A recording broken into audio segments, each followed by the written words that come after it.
السلام عليكم ورحمة الله وبركاته. الحمد لله رب العالمين والصلاة والسلام على سيدنا Muhammad وعلى آله وصحبه أجمعين. All praise is due to Allah, and may Allah's peace and blessings be upon His final messenger Muhammad sallallahu alayhi wasallam. Welcome to another session of Islamic Perspective, Ramadan edition, where we answer the questions regarding matters of Ramadan, Siyam, Zakah and Umrah. We ask Allah subhanahu wa ta'ala to aid us in saying what is right and to protect us from saying what is wrong, and we ask Him subhanahu wa ta'ala to protect us from the evil of our actions. We seek aid in Allah subhanahu wa ta'ala. We start with the first question of today. Bismillah. Assalamu alaikum wa rahmatullah. Wa alaikum assalam wa rahmatullahi wa barakatuh. What is the ruling if someone misses Eid Salah? We got into a dispute. I told my wife that the sunnah is to pray it in open area and not in masjids. It is not permissible except in open areas. We got into a dispute and we missed Salah. My question, if a person came late, how does he make up the Salah, and is it haram to talk in Eid khutbah? Alhamdulillah wa salatu wa salam ala Rasulillah. So it's really sad to see a dispute in a family because of a religious matter. Religion came to bring us together and not to separate us. And disputes should not occur because of religious matter. How can religion that commands you to come together, to leave our differences, to deal with disputes in an easy way and to find solutions, how can religion itself be a matter that causes dispute between the husband and wife? As if we don't have enough problems between husbands and wives, that religion, it causes a problem between the husband and wife. Honestly, sometimes it's the kind of questions that we get, subhanAllah. This shouldn't be the case. We got into a dispute. This dispute was because of the shaitan. I told my wife that the sunnah is to pray it in an open area and not in masjid. So basically the husband, he understood that the sunnah for Eid prayer is to be prayed in open areas and not in masjids. Yes, you're right. This is the sunnah of the Messenger of Muhammad sallallahu alaihi wasallam. This is what the companions used to do, that they used to pray the Eid prayers in what? Open areas. Musalla, open areas. Now, does that mean it is haram to pray it in the masjid? No. All the madhab said, yes, this is what's best, what's better. But if a person prayed it in a masjid, in a jama'ah, in a masjid, it suffices, and inshallah it's valid. Okay, it is valid. Definitely the better is in musalla, but should this really be the cause of dispute? If you prayed in the masjid or you prayed in the musalla, it would have been permissible. You would not have missed the prayer. But these disputes, subhanAllah, this question tells us how disputes causes us to lose out on khair. If they agreed, if they took the opinion of the husband or they took the opinion of the wife and they went forward with this, what's going to happen? Alhamdulillah, they have gained the khair of praying on time. But because of the dispute, the husband does not want to listen, the wife does not want to listen, they both disputed, they ended up what? Missing out on the khair, missing out on the worship. So subhanAllah, he's saying, look, it is not permissible except in open areas. Who told you this? Who told you that it's not permissible except in open areas? Open areas, it's a sunnah. Saying that it's not permissible except in open areas, this is not correct. In the masjids, it is permissible and it is valid. Yes, in open areas it's better, but sometimes it's very difficult. It is very difficult for many people to wake up on time and to go the open areas due to traffic. And for some people, it's easy, alhamdulillah. So if you had the choice, going for open areas is better. But what if there was heavy rain? Okay, and there was a lot of mud, and praying at that time is really difficult. Praying it in the masjid, will you say also not accepted? So brother, if you ask the scholars, it's better. It's going to make your life easier and you'll avoid a lot of problems. So it is permissible to be prayed in open areas, which is better sunnah, and it's also permissible to be prayed in masjids if you're not able, or you found it's going to be difficult to pray it in open areas, or if you decided to pray in the masjid from the start, it's permissible and it's valid. It's permissible and it's valid. You missed the sunnah, but it's permissible and it's valid, inshallah. So my question, we got into dispute and we missed the salah. Okay, so you missed the salah. My question, if a person came late, does he make up the salah? Okay, so if he came late, did he come late? He missed the prayer altogether? Or did he come late and he joined the imam in tahiyyat, for example? Or he joined the imam in the first unit or second unit? Anyways, let's talk about every scenario here. Let's say he came there and the prayer finished. The prayer finished. Khalas, listen to the khutbah. Listen to the khutbah. And then you can pray by yourself. Or you can pray before that, you can pray by yourself. The same methodology as if you're a group of people, you pray Eid prayer just like the imam prayed. So first unit, 7 takbirs, including the opening takbir. Second unit, 6 takbirs, including the transitional takbir. Okay, 2 units with salam. Alhamdulillah, this is Eid prayer. So if you missed it, you can pray by yourself. If you did not miss it, if you missed 1 unit, you prayed with the imam. The unit that you missed out, you can make it up. You can make it out similar to what we have mentioned. So the make-up prayer should mimic the exact same Eid prayer. So if you attained the first unit, this is the first start of your worship. The second unit should be the unit with 5 prayers. And even if you did not, if you made up the prayer without the specific number of takbirs, is going to be valid, as we mentioned, because the additional takbirs are considered sunnah. And is it haram to talk in khutbah, in Eid khutbah? It's not haram. Even if you decided to pray with the imam and then you left at khutbah, no issues. If you stayed, alhamdulillah, you gained the reward of listening to the khutbah and dua. But if you talked during the khutbah, there's no sin. Unlike Jum'ah and Jum'ah prayer, if you talked while the imam is giving the khutbah, it's haram. But in Eid prayer, it's permissible, but it's better for you to sit and listen. And if you left without listening to the khutbah, this is permissible, but that's not the sunnah. The best thing is to sit and listen to the khutbah and gain the benefit and blessing of the day of Eid and the barakah of the dua and takbirs of Eid. Assalamu alaikum wa rahmatullah. Let's move on to our next question. Assalamu alaikum wa rahmatullah. Alaikum wa rahmatullah wa barakatuh. Isn't it prohibited for women to apply perfume when mixing with men? Then how do we say it's a sunnah to apply perfume for Eid and wear new clothes? Alhamdulillah wa salatu wa salam ala rasulillah. This question says, isn't it prohibited for women to apply perfume when mixing with men? Yes, it is prohibited. You are right, 100%. The woman who applies perfume and goes out to men, and then the men, they find this fragrance of this woman, this is definitely haram. Now, then how do we say it's a sunnah to apply perfume for Eid? Aslan, women going for prayer, they should go out, as the Messenger Muhammad said, tafilat, as in without perfume. Okay, without perfume. By themselves, the women, they can beautify whatever they want. But amongst men, they should not. Okay, they should not. So how do they say, do they apply perfume for Eid? No. If the women, for example, are going for Eid prayer, they should definitely not apply bukhur and perfumes, because men are going to smell this. Men are going to smell this. If after prayer, they come back home and then they apply perfume and oud and bukhur and all of this for their families, alhamdulillah, yes, it's Eid, a day of happiness, they can apply. No one's going to smell it except mahrams and people, the family. No issues. But for outside, it's prohibited. And wearing new clothes, sister, new clothes are not for the people, the strangers. New clothes new clothes is for the family, is where it is permissible. Men, they wear new clothes, alhamdulillah, because it's permissible for men. Women, they should conceal.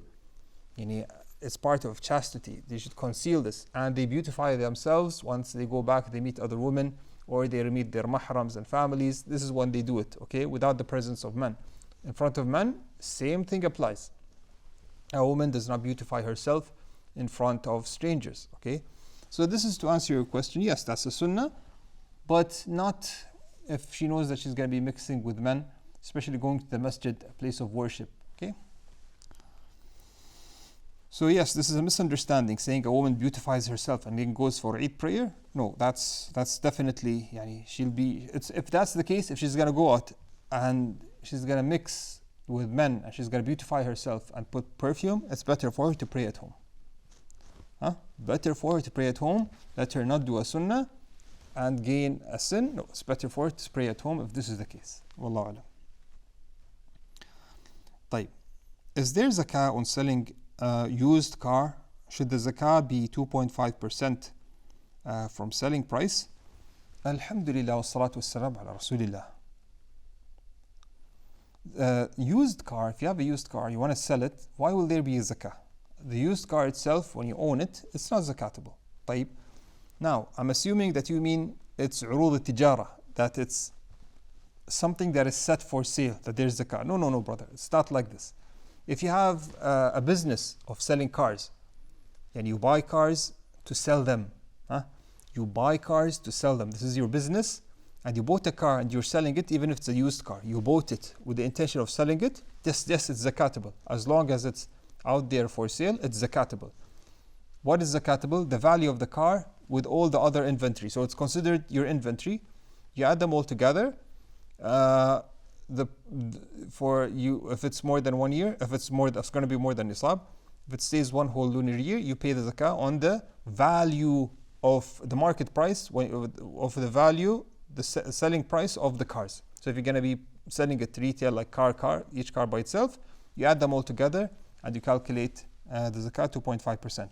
But you're a person by yourself, you have a car, you want to sell it.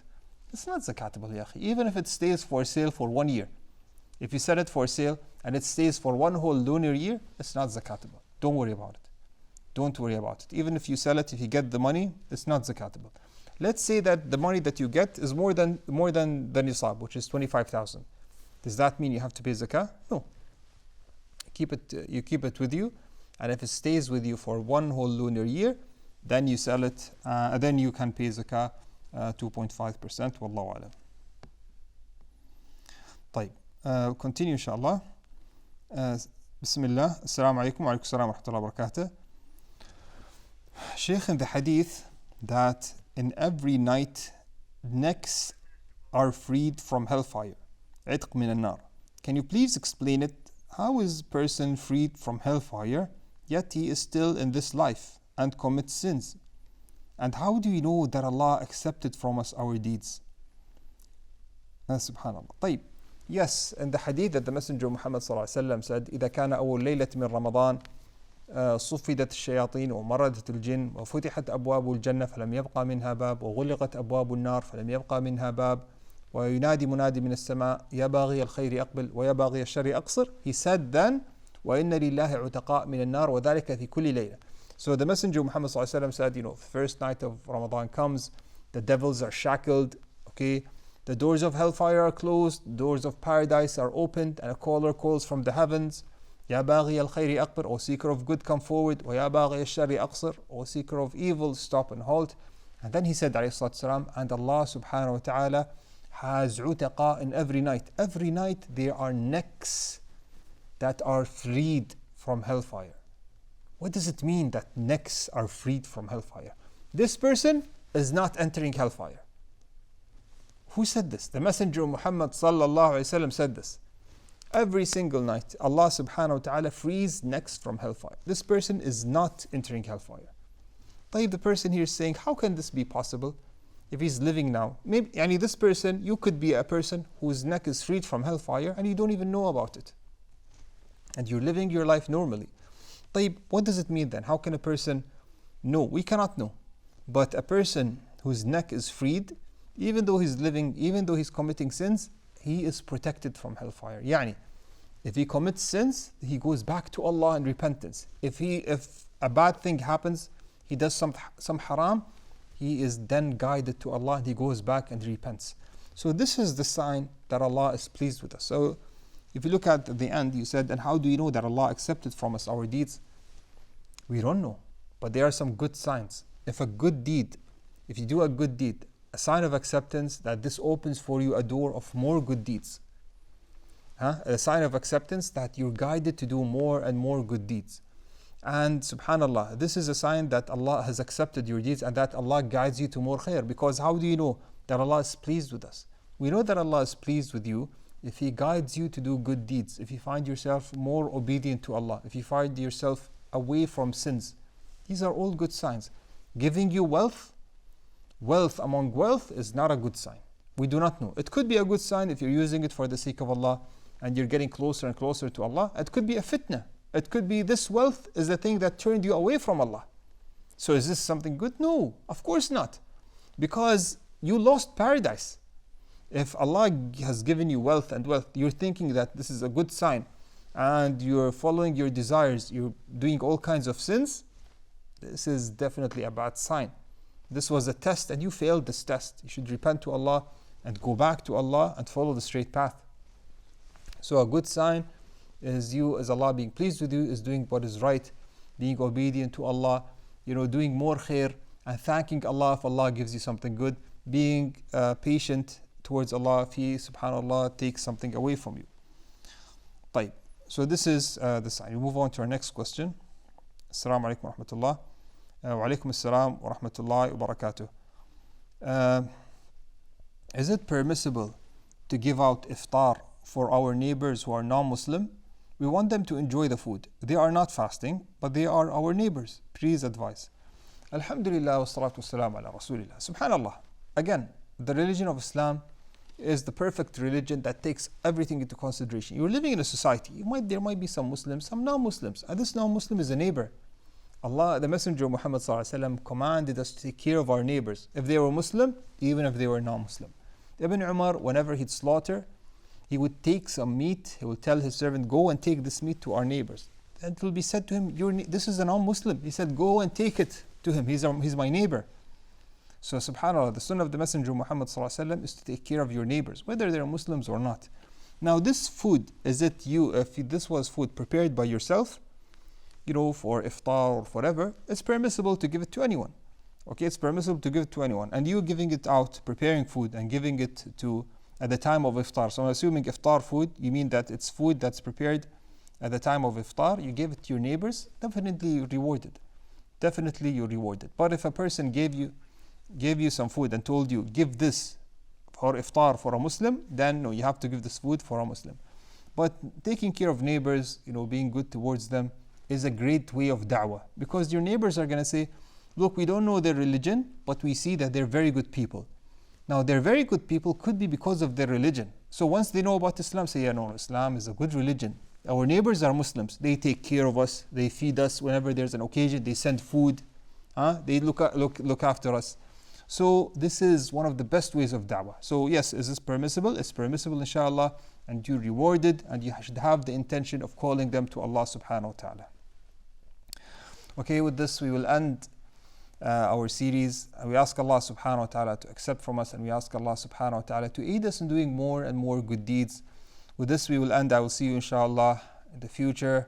هذا والله أعلم وصلى الله على نبينا محمد وعلى آله وصحبه وسلم. جزاكم الله خيرا.